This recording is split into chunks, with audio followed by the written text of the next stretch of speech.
And today, I'm very delighted to have Mr. Chan Liu to join us and give a talk about his work on at the World Bank. So I've known Chan for over a decade for now. We were schoolmates at Harvard Law, where I did my LLM and SJD, and Chan completed his JD studies. And after graduation, Chan has practiced as a litigator in different cities, from New York to Shanghai and then to Hong Kong, if my memory is correct. And Chan, and since 2022, Chan has joined the World Bank as a compliance officer. Okay. And in addition to his very diverse legal practice experience, Chan is also a very enthusiastic and productive poet for traditional Chinese poem. And in fact, I can still recite many of his earlier poems because they're so interesting. But that is another story for another occasion. So without further delay, Chan, the floor is yours. Thank you, Professor Xia, for the very kind introduction, and very honored to be here. Glad to have this opportunity to share about the World Bank's sanctions system. As Professor Xia mentioned, I'm now a counsel at the Office Suspension Department of the World Bank. One disclaimer, I'm here in personal capacity. All the views I express today are my personal views. They do not necessarily represent the views of the World Bank or the various units of the World Bank. So, as you all know, the World Bank is an institution established in 1944 at the Bretton Woods Conference. It was at the end of the Second World War. The establishment was initially intended to help with reconstruction after the World War, the Second World War for the European countries. But after these several decades, the World Bank has slowly developed into the largest development bank, multilateral development bank of the world. Now the mission is to end extreme poverty and boost shared prosperity on a livable planet.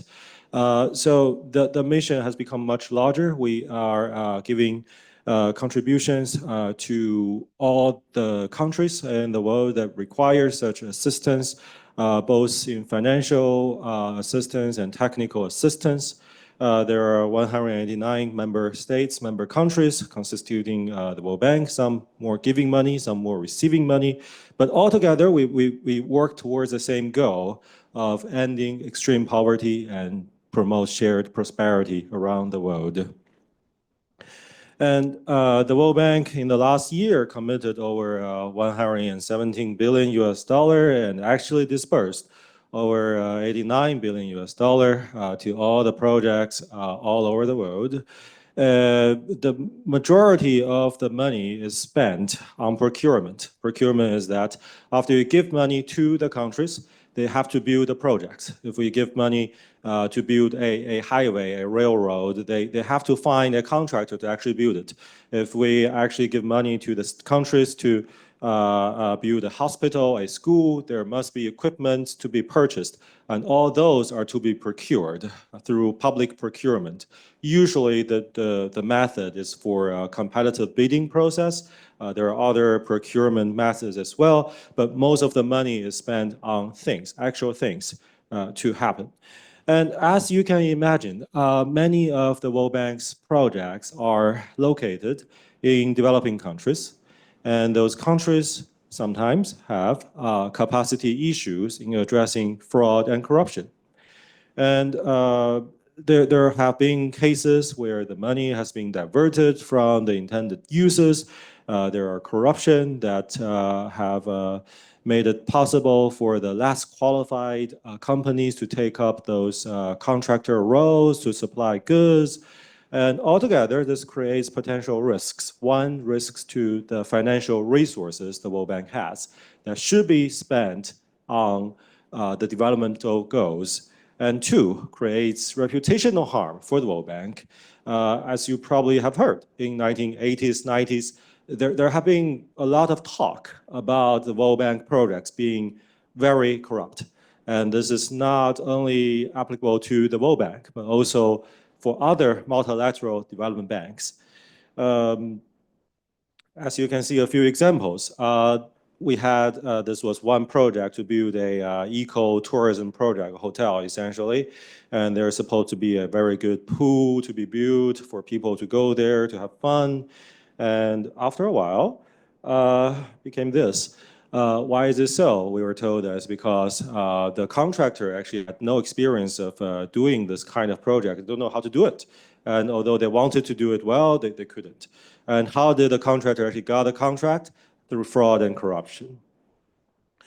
And this, we had a hospital in one country and they wanted to buy a new baby warmer, and this is what they got. It's just rusty, it's just not functional, and it just doesn't fit any of the specifications in the bidding documents. But this was actually accepted for use. Who accepted it? The local project management unit. And why do they accept this? We suspected that there must have been some corruption involved. And this is a road they want to build. It's supposed to be a paved road with road surfacing and other things, supposed to be good for cars to drive on it. And this is what we got. It's 30% narrower than specification. It's good for one car to, well, narrowly good for one car to drive by. And there's no covering of the road, no pavement, and so on. So the contract was paid in full and disbursement made. How did this happen? We suspected that this was because of fraud and corruption. So what happened in 1996 is that the president of the time, James Wolfenson, said that we need to deal with the cancer of corruption. The corruption is a cancer because it takes away resources supposedly we should use for developmental goals around the world. And by we, the president was meaning that we can no longer rely exclusively on the individual countries to combat fraud and corruption because they have, well, systematic issues, they have capacity issues, and the World Bank has to develop its own mechanism that can help the countries to address the challenge of fraud and corruption. And as much as we say that we will not tolerate fraud and corruption, we have to do it ourselves. That's what he said, and that's what he did. So after 1996, we established the World Bank Sanctions System. The sanctions system is a quasi-judicial structure that includes temporary suspensions of respondents and often leads to debarment of the respondents. What we do is that, okay, if the countries are not doing well, enough or adequately to make it impossible for those corrupt and fraudulent contractors to be involved, then the World Bank will help with it. We will conduct our own investigation. And if we find out that some contractor has done something wrong, we will suspend them. Then for a few years, they won't be able to do any of the World Bank funded projects. They won't be able to receive any of the World Bank financial proceeds. And this way, we keep our money clean and we keep them for intended uses. So after, if we find them culpable for any misconduct, then they will be ineligible to receive any new projects. This is one of the many tools that the World Bank has used to combat fraud and corruption. And since 1996, of course, the program, the whole mechanism of World Bank sanctions has undergone a lot of revisions. Initially, the plan was that if you are found culpable for misconduct, you will be permanently debarred. Forever, you won't be able to do any World Bank projects. And later on, we believe that this is not the most efficient way of engaging resources. We still want those companies, although they may have committed some wrongdoings, to rehabilitate.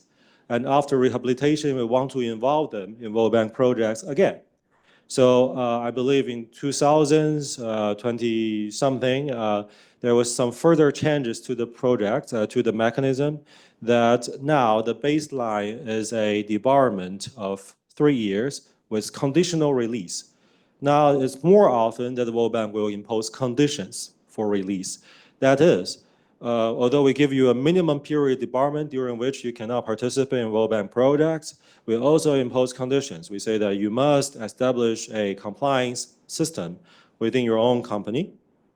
And after you pass our review, we have a special unit for that, then we will release you from the sanction, from the suspension, and you will be able to participate again.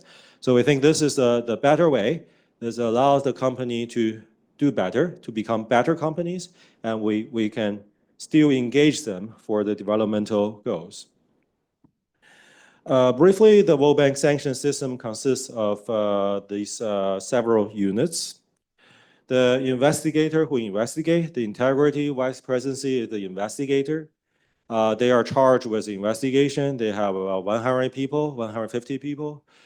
They do investigation all over the world. They go interview people, they collect documents, collect evidence, and they prepare reports on their investigation. After they finish investigation, they send certain notification to the respondent, and they sometimes settle with the respondent. If they don't settle, they come to us. So we are in the first tier of the decision-making process. The Chief Suspension Debarment Officer is the head of my unit, the Office of Suspension and Debarment. The Office of Suspension and Debarment is the first tier of adjudication. We review the material submitted by the investigators and find the respondent culpable or not culpable based on the evidence and allegations presented. And if the respondent is not happy with our conclusion, they can appeal to the Sanctions Board. The Chief Suspension Officer and the Office of Suspension Debarment are internal to the World Bank. We are the staff employee of the World Bank, but the Sanction Board consists of external experts all over the world, mostly with developmental experiences and legal experiences, anti-corruption experiences, and they form panels to conduct de novo review if there is an appeal, and they can potentially do hearings. The Sanction Board is supported by a secretariat that's internal to the bank. But in this two-tier system, we believe that they give due process and fairness to the respondents as well. And after the whole process, as I mentioned, now the baseline is that we'll impose conditions for the respondent to fulfill. They have to construct their own compliance system and mechanism. And the Integrity Compliance Office will conduct a review of their compliance mechanism to see if it's satisfactory, to see if they actually pass our standard for release. Now, why can the World Bank do this? The jurisdictional basis, if we want to say, is actually a yet settled question. We know what it is not. It is not contractually based. It does not depend on any contracts. It's not based on the contract between the World Bank and the borrower. It's not based on the contract between the borrower and contractor because it traces the money. Although there are cases where, for example, a prospective bidder submitted a bid to become a contractor and they committed fraud and corruption in the process, they haven't signed any contracts. We can still sanction them. This shows that we are actually not bound by the contractual provisions wherever it is. But what is it? The official language is that it's based on the fiduciary duty of the World Bank owed to the member countries. That is, under the Article of Agreement, that is an international treaty to some extent, between all the member states that establish the bank. The countries agree to give money to the World Bank, and the World Bank agreed to actually guard them as fiduciaries. And we have this duty to protect the money, and therefore the sanctions system satisfies or fulfills this mission of the World Bank. And therefore, this particular jurisdiction or right, authority derives potentially from the Articles of Agreement, the Article of Agreement that is by nature international. On the other hand, I mean, there have been also talks saying that, okay, let's take one step back. if a private commercial bank wants to do this, can they do so? Now, it's not unusual for big companies to have their own blacklist saying that, oh, this company cannot serve as vendors to our company. By one-step extension, I mean, the World Bank is not saying that you cannot be our own corporate vendor. We're saying that the countries borrowing our money cannot further give any money to the companies that or entities and individuals we sanction. Can the commercial banks do that? Potentially, yes, right? I mean, what's limiting them is antitrust law and maybe tort law. The difference is, of course, that the World Bank is not subject to any legal proceedings in any country. We believe so, that we are protected under our own privilege and immunities under the relevant articles. So the difference creates, well, the difference lead to the thinking that in the World Bank, at least we should guarantee some due process, more so than private banks, because, I mean, the respondents in private bank proceeding, they can have remedies, they have recourse from their local national courts. But in our system, after their final decision, there's no recourse. If the World Bank sanctions you, there's no way you can challenge it. So that's the hot issue in our area of law. Actually, if any of the students, I don't see many, but if any of the students wants to conduct research on this, that's very much welcome. Who can be sanctioned? It's the companies and individuals competing for or executing bank-financed projects or bank-financed contracts. The bank staff members and its own consultants are sanctioned under a separate system, the internal justice system. And government agencies are not under our jurisdictions. That's because the World Bank has a non-political mission in our articles. We cannot target member countries, member states. So the government agencies are not sanctionable, but we sometimes will make referral to the individual countries involved and say that we have some evidence, please look into it. Sometimes the country look into it, sometimes they don't. It's not guaranteed. Usually if you talk to the US DOJ or UK fraud office, they will look into it. If you talk to some other places, they probably don't. What conducts are sanctionable? The World Bank sanctions only those misconducts that impacts the integrity of our financing. So it's very different from some other countries. For example, the US has its own unilateral sanction system. It's very different from the UN sanction system. Those are somewhat politically oriented. Our sanction system is really targeted on protecting our financial resources from misuse. So we target fraud, corruption, coercion, collusion, obstruction. Corruption is where you give money, pay a bribe to get a contract. Fraud is that you submit false experiences, false manufacturer authorizations. You omit certain key facts in your bid. You misrepresent about the progress of the contract and get paid.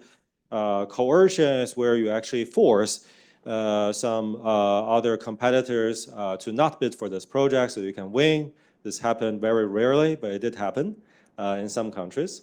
And collusion is bid rigging schemes arranged for one bidder to win. You submit false bids by other competitors, bidders, and so on. Obstruction is you interfere with our investigation or our audit. We can go through this definitions, but very quickly. So fraud is defined as any act or omission, including misrepresentation, that knowingly or recklessly mislead or attempts to mislead the party to obtain financial or other benefit to avoid the obligation. So as you can see, there is not only the requirement, there's an actus reus, that there is an act or omission, but there's also mens reus. It has to be reckless or knowing. This is where the defense usually lies. Do we know that this is fraud, or is that just a mere simple negligence? If the simple negligence, then it's not a fraud. So we have seen cases where companies submit false document and say that, okay, well, I didn't know, it's really just our employee who did this. That doesn't work. The employee's work and knowledge and misconducts are fairly attributed to the company. And corruption, of course, is the offering, giving, receiving, soliciting of anything of value to influence the action of another party. The corruption and fraud are sometimes connected. Corruption is difficult to detect, right? I mean, if you want to find out if you paid a bribe, you have to find not only that some money was paid, but it's paid to a government official and the purpose to influence him for an improper action. There are a lot of hurdles to get by. And what we sometimes see is that, okay, we don't have sufficient evidence for corruption. We know that the company hired an agent in this bidding process and agreed to pay the agent 20% of the total contract value. Of course, it's highly unusual. But when you talk to the agent says, oh, I'm just agent of the company. I give some market information to the company. And there's no evidence that the agent actually passed the money further to any government official or any project official. What do you do? We probably don't have enough evidence for corruption in that case, but nowadays, all the World Bank contracts, the template contractual provision, the bidding document usually require that a prospective bidder must disclose all the agents they used and the fees paid to all the agents. And if it's a 20% commission, you can imagine that they wouldn't want to disclose that to the government, to the project units. And by catching them for that omission, we can at least find them culpable for the fraud, the fraudulent omission of the agent fee payments. Coercion, as mentioned, is threatening, harming, that really to stop another company to bid for a project or stop another company to do something. This happened very rarely, but we have seen cases of this sort. There were, in some countries, one report received saying that, okay, I'm bidding on this project, but unfortunately, I couldn't because I was kidnapped by a competitor's CEO, actually, or owner. So that in the in the bidding process, there's a bid opening. You have to be there, present, in person, to participate. And before that, this person was kidnapped, so that he couldn't participate in the bid opening and couldn't bid for the project. We investigated and found sufficient evidence of such, and found the other company culpable for this action. Obstruction, we have two prongs. You can see that the second prong is much shorter, the first prong is much longer. The second prong is that acts intended to materially impede the exercise of the bank's contractual rights of audit or access to information. Now, this is contractually based. So if a company actually signs a contract with the project unit or the country borrower, usually, the bank now requires that in the contract be provided that the World Bank has an audit right. That is, the World Bank can basically ask the contractor to provide all financial information related to this project, all their personnel information related to this project.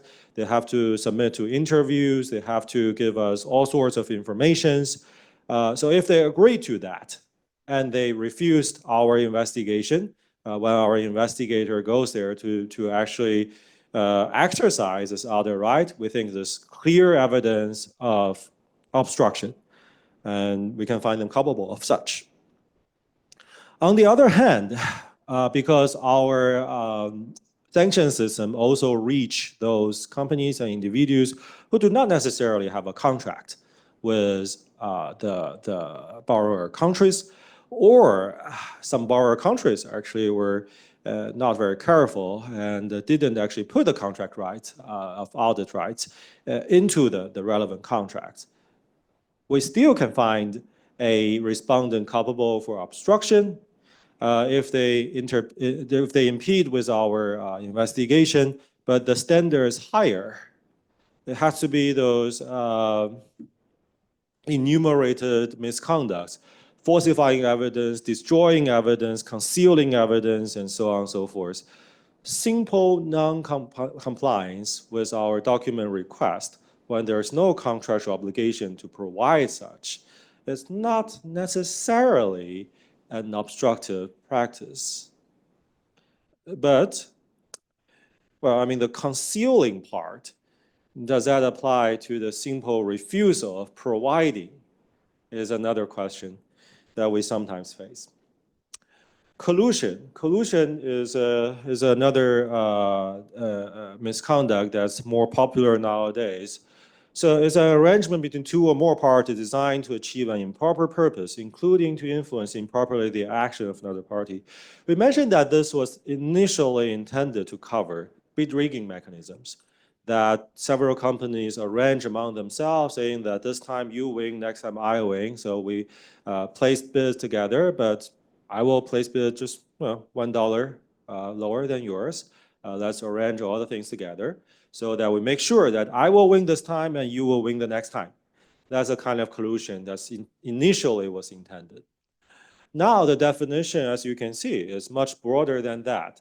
It potentially covers all sorts of, well, you can say collusion, you can say what other arrangements, as long as there are two more parties engaging in misconduct together, it seems to be covered by this.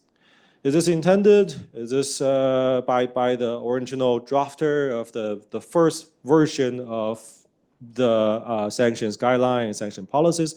Perhaps not, but this is now the approved definition and it covers many more things.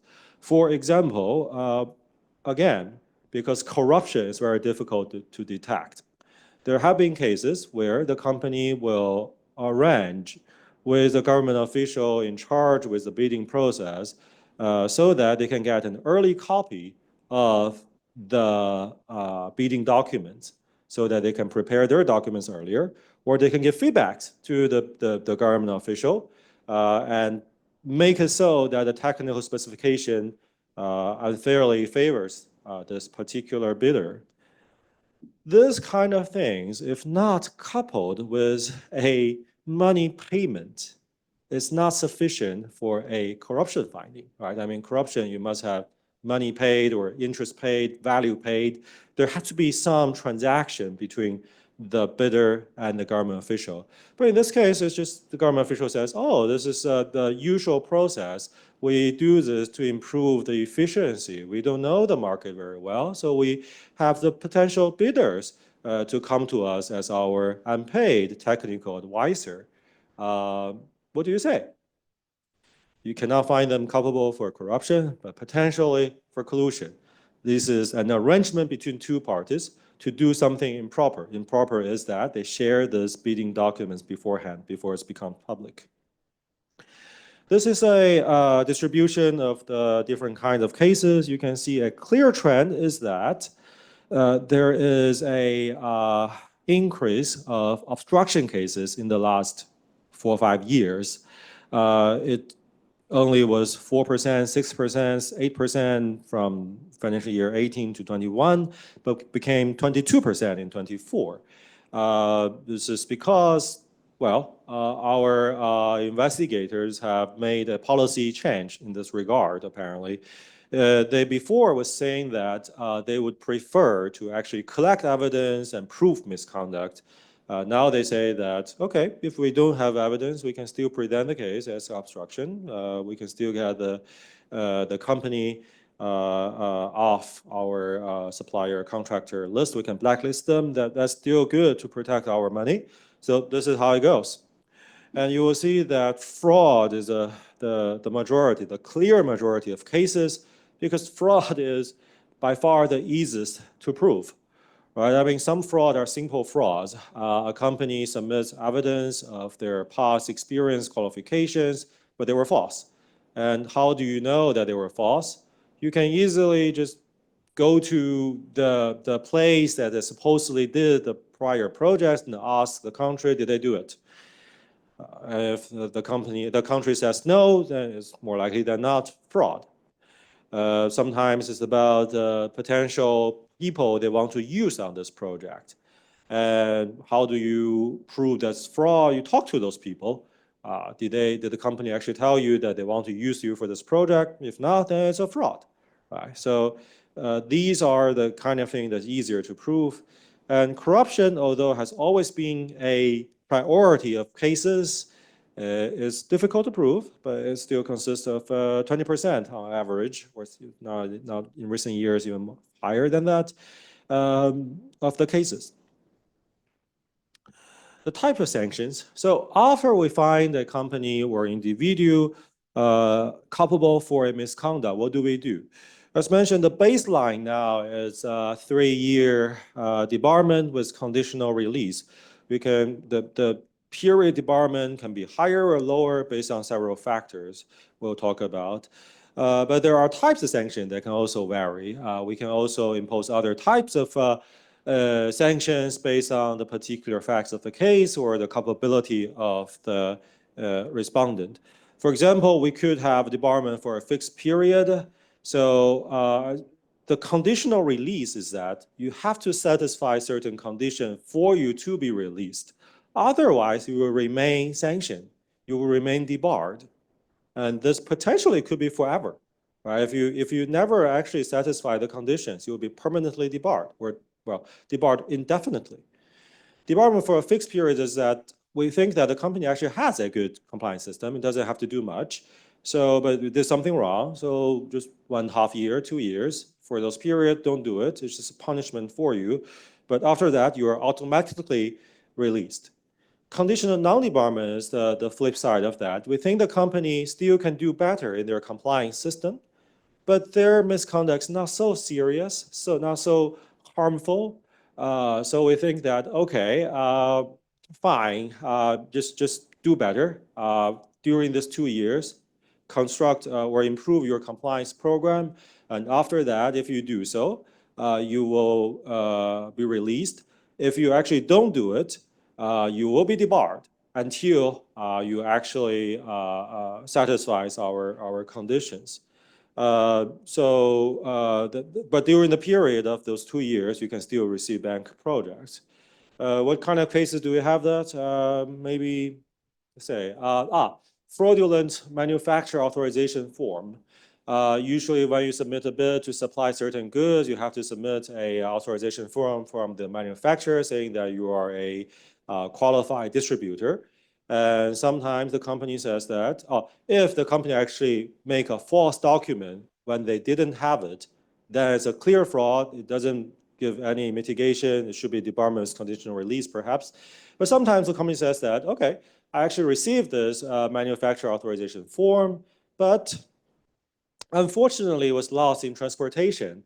And when I was submitting the bid, I didn't have the original, and it was required that the original be submitted. So I made a false document to submit in the bid. In this case, well, you did have an actual authorization form, but you did commit a technical violation. So yes, you're culpable for fraud, but we think that maybe conditional non-debarment, you don't have to be debarred for a period of time, but you should improve on your compliance program. Letter of reprimand, that's even lower. So we don't say that you have to do better and we don't debar you, but we publicly censure you. In the World Bank system, the letter of reprimand is a public document we'll actually publish on our website.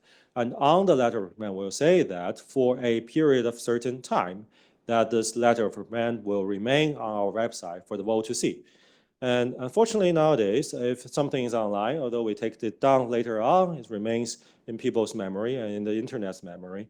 So it will be there.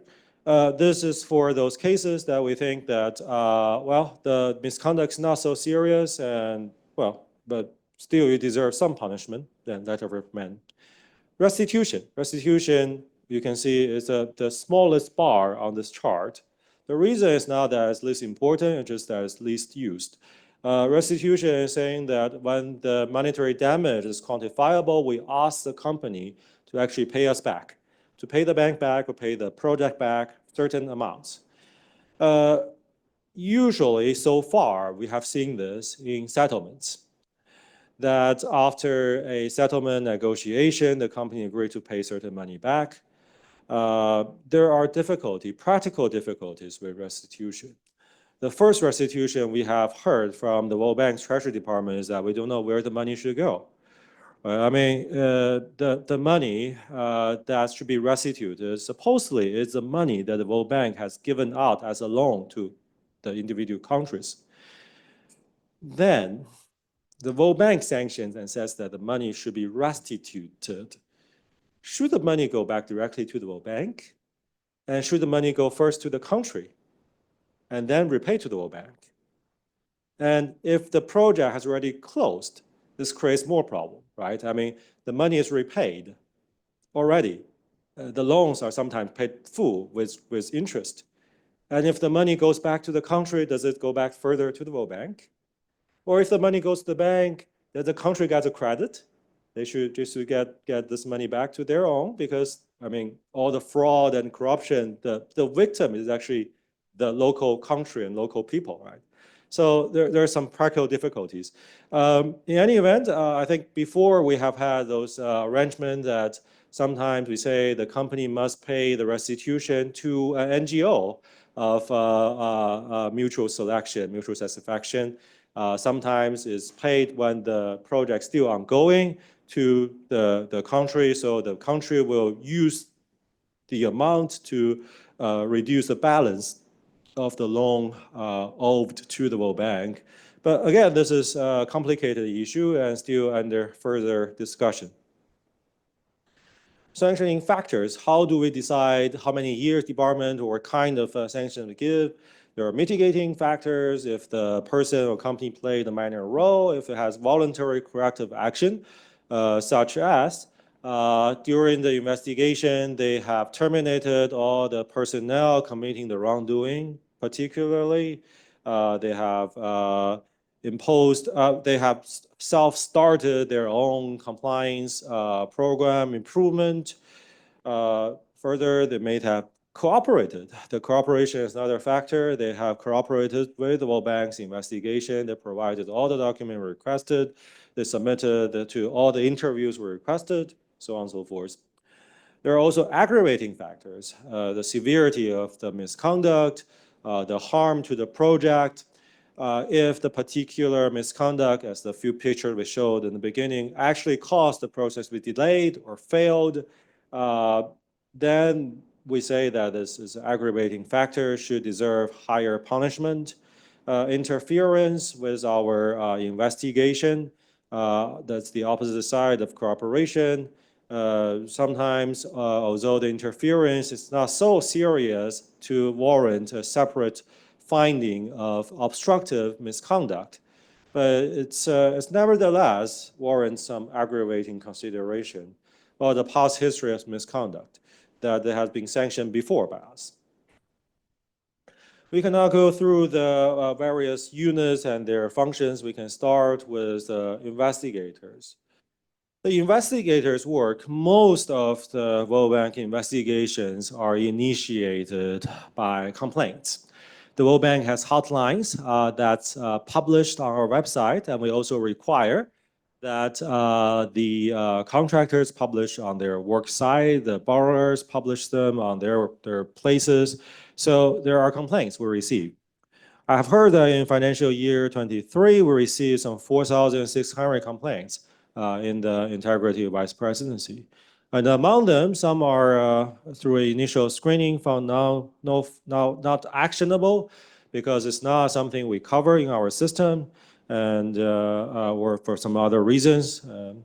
Maybe 200, 300 are found actionable, and some of them we will start new investigations. And the investigation will be conducted by the investigators in the integrity vice presidency. And after they complete three kinds of results, some are settled, some are referred, some are provided to our office as new sanction cases. And of course, there are cases that are non-substantiated. Usually for 60 cases that they investigate, maybe 40, they will say there is sufficient evidence for further action. Maybe 20 or so, they will say there are not sufficient evidence and the investigation is closed. So how do they conduct their investigation? They can be based on public information. Now, some of the cases are actually started by public information. They will go to those websites, databases of court documents, court decisions of various countries, and see if their criminal proceedings have rendered decisions that implicate World Bank projects. If some country has found that some government official was corrupt on a World Bank funded project, then if the country doesn't make referral to us, we can look into the information and do our own investigation. And there are interviews we conduct. We will go to the country, go to the contractor, go to the individuals, and ask them to talk to us. And we will cooperate with national authorities, ask them to help us. Sometimes after we talk to the national authority, they say that please hold off. We'll do our own investigation first. And we sometimes oblige. We'll do doc review and forensic accounting. We'll ask the companies to give us all their financial documents for us to look through them. As you can understand, if you want to find evidence of corruption, you have to see their reimbursements. Usually the corrupt payments come from the company somehow, just hidden under false invoices. We sometimes conduct site visits. We sometimes actually use more high-tech equipment now. We have drones flying over the site to see if the bridge is actually constructed, the schools are actually constructed, the roads are actually built, and so on. So all sorts of investigation tools. And after the investigation, if there's no settlement and the case is not referred to national authorities, then the case is submitted to our office suspension and debarment for further review. We function like administrative judge. We evaluate for sufficiency of evidence. The standard is more likely than not. So we'll review all the evidence submitted to us to see if they support the statement of accusations by the investigators. And as long as we think that there is more than 50% chance that the accusation is substantiated, we find the respondent culpable.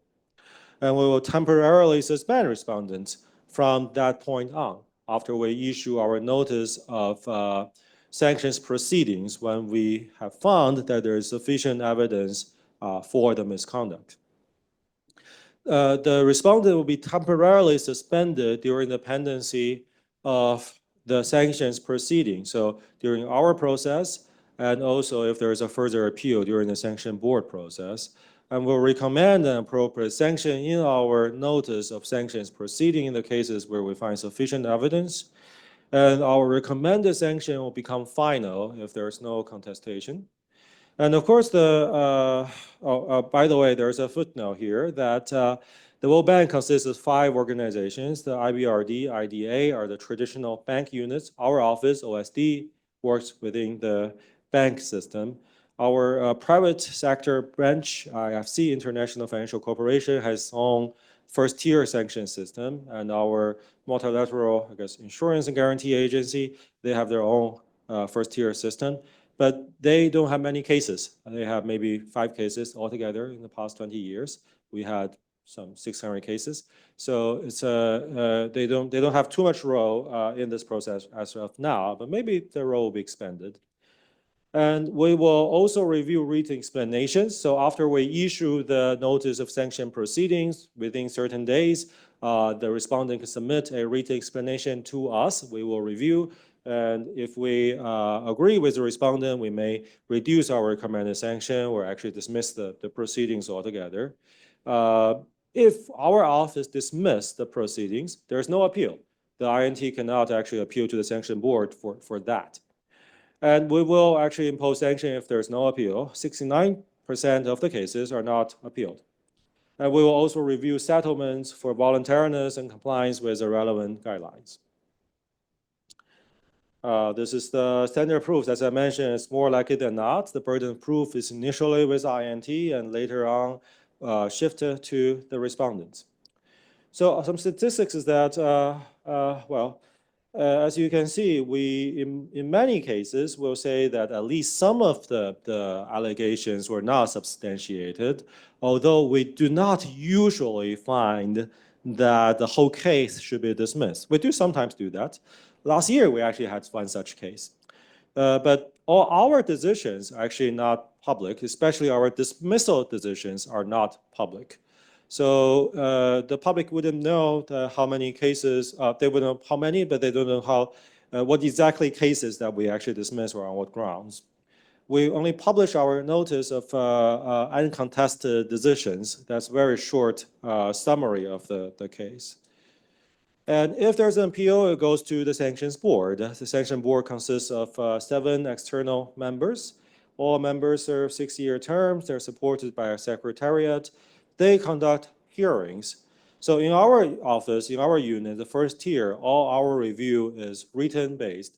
And in the sanction board, they actually have a own procedure for having hearings. They can invite witnesses to come to give live testimony. They can invite attorneys and respondents to make argument to them. So it's more like, some people say it's actually very much like a arbitration kind of a feeling. I've never been there, but I heard that it's hosted maybe 2 to 4 years every year.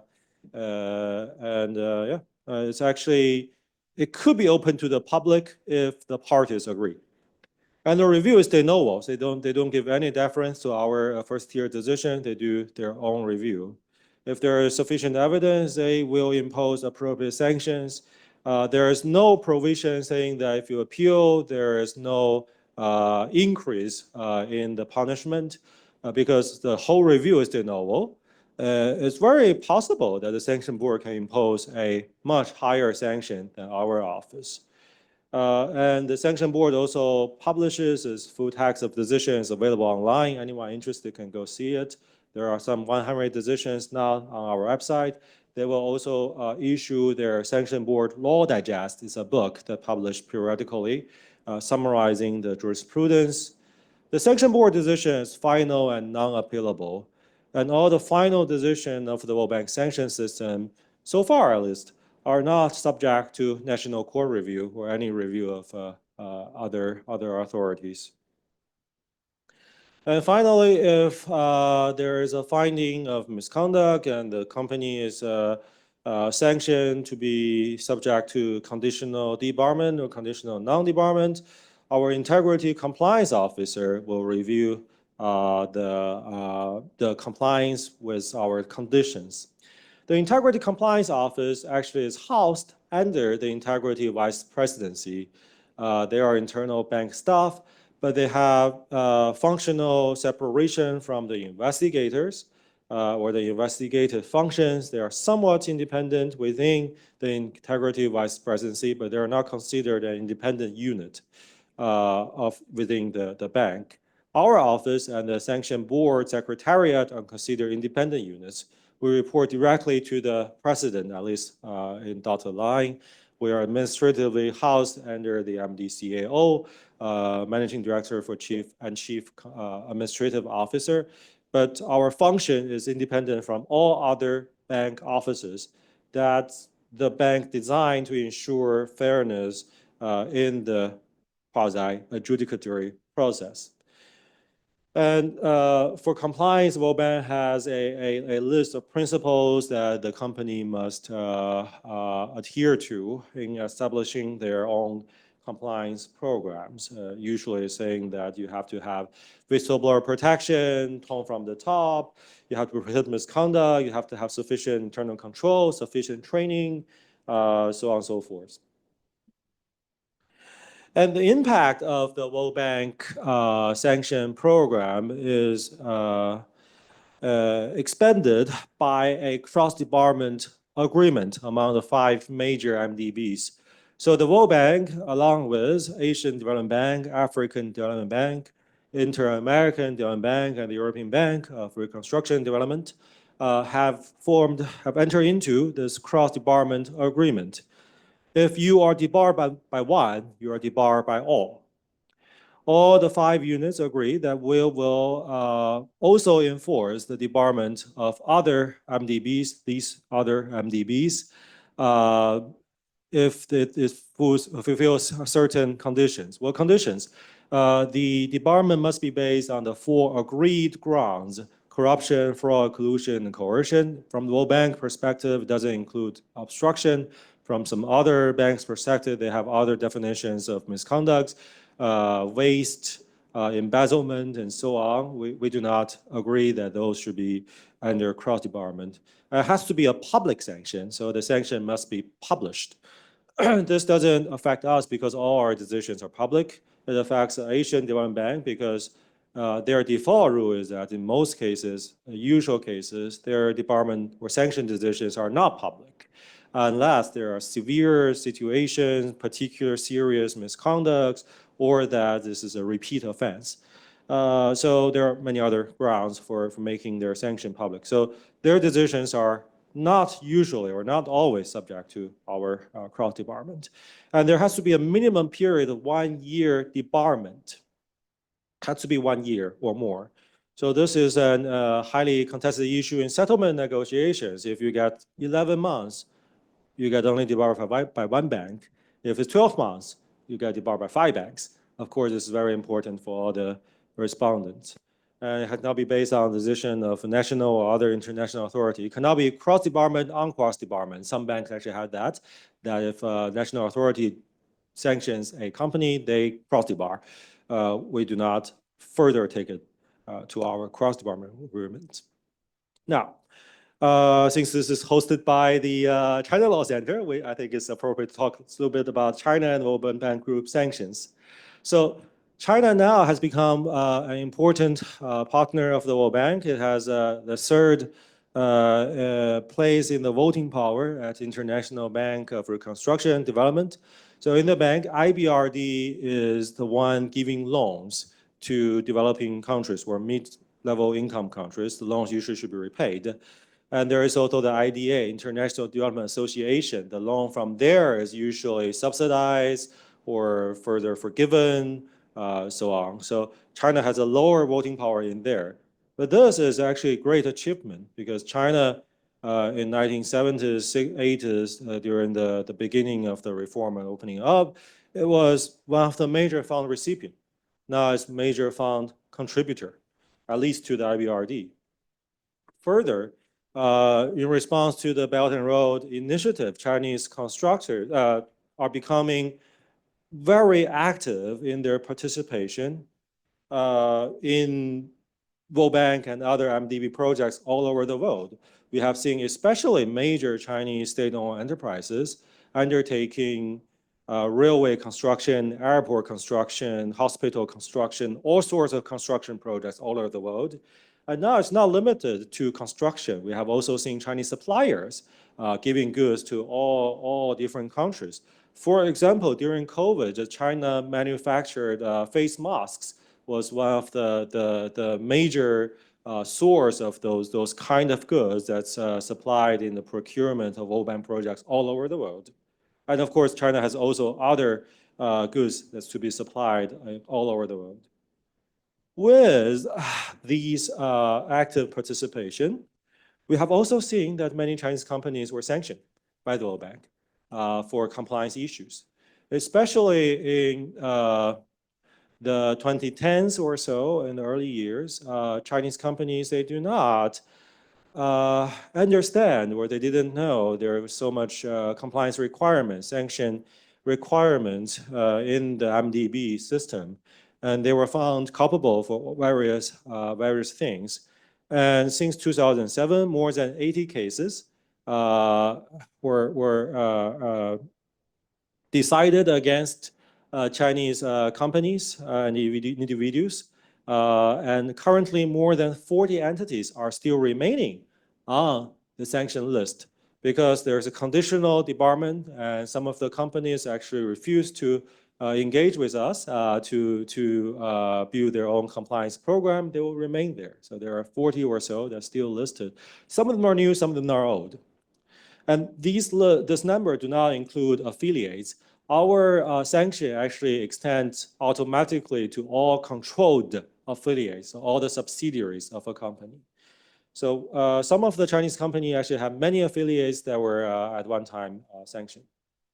This is a snapshot of the currently listed Chinese companies still sanctioned. You can see there's a variety of them. There are companies as clearly, foreign company subsidiaries.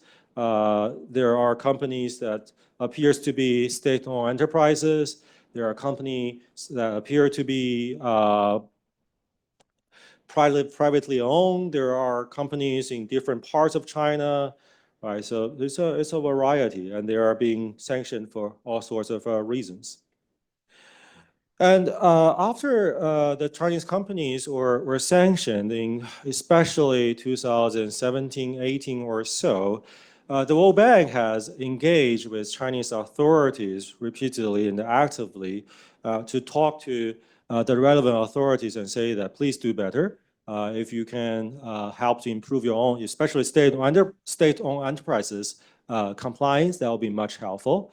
We encourage all the big companies at least to participate in our rehabilitation kind of initiative to actually satisfy our condition for release from the department. It doesn't look good, right? So please do better. So it seems that our efforts made some progress, or I mean, I don't know if actually our efforts made progress. At least you will see that from 2018, the Chinese government actually imposed many compliance-related regulations to state-owned enterprises and also other enterprises, even private enterprises.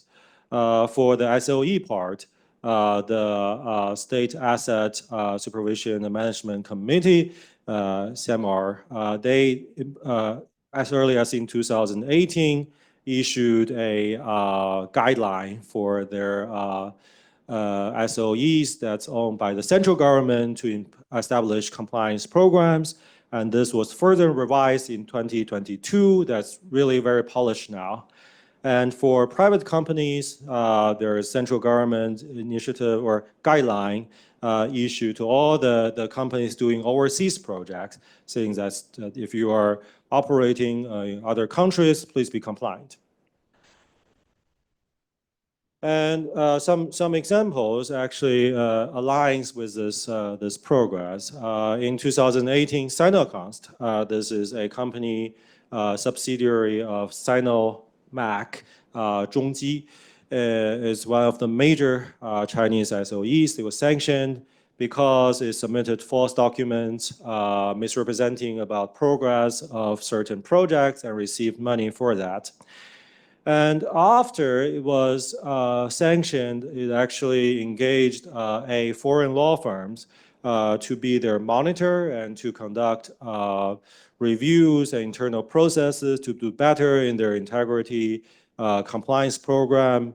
And after 4 years, they are released from sanction, and now they have signed up to be a mentor in the World Bank's knowledge sharing platform to help all other countries and other companies to fulfill the World Bank conditions for debarment and also to give advice on their compliance program establishment. Because in the 4 years, they were establishing the compliance program of the company. They navigated all sorts of difficulties. They actively collaborated with a US monitor and with the bank's integrity compliance officer. So they actually accumulated very good knowledge on how to do this. And now they are very qualified to be a mentor to help other companies to do better. And we also see another example, CRCC. This is 中国铁建, another very big Chinese SOE. So CRCC was actually sanctioned in 2019 for submitting false experiences. The false experience is actually, I mean, the company says it's really misunderstanding. One subsidiary submitted a bid. It actually included experiences of other subsidiaries of CRCC in the bid as their own, and they were technically separate entities, so they shouldn't do so. And CRCC was sanctioned to I think 9 months debarment plus 27 months of non-debarment, conditional debarment, conditional non-debarment. But what's interesting is that because CRCC was debarred and the debarment actually applies automatically to all subsidiaries, all 730 affiliates of CRCC were debarred at the same time. As you know, our office is in charge of putting all the names of the affiliates into an Excel sheet that we'll publish online. The 730 names actually took 2-3 days for us to input. But anyway, CRCC also actually hired a US law firm as monitor and engaged with our compliance officer to construct their own compliance mechanism and successfully did so. And now, even within China, within the state-owned enterprises system, its compliance system is considered the model that other SOEs should follow, not only for participating in MDB projects, but just as a model of good compliance program. And you will see that the CRCC's chief legal officer are giving presentations in all sorts of anti-corruption forum, all sorts of this kind of sharing opportunities to talk about their compliance programs. And all the, I have heard that the attendance actually found this very helpful. For CRCC is one of the largest SOE.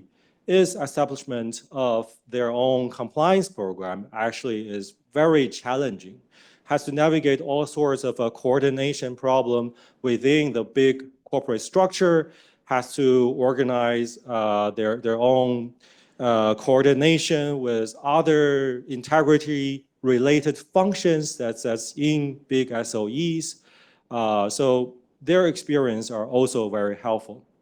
So overall, we think that through the World Bank Sanctions System, we actually helped the Chinese company to become better compliant contributors to the World Bank projects. And we have helped them to rehabilitate when they have misconduct. We have helped them to become better corporate citizens in the international development projects, and we have re-engaged them to make great contributions going forward. And they have made great contributions, and we expect that they make further contributions in this regard. And with that, I think, thank you for the time.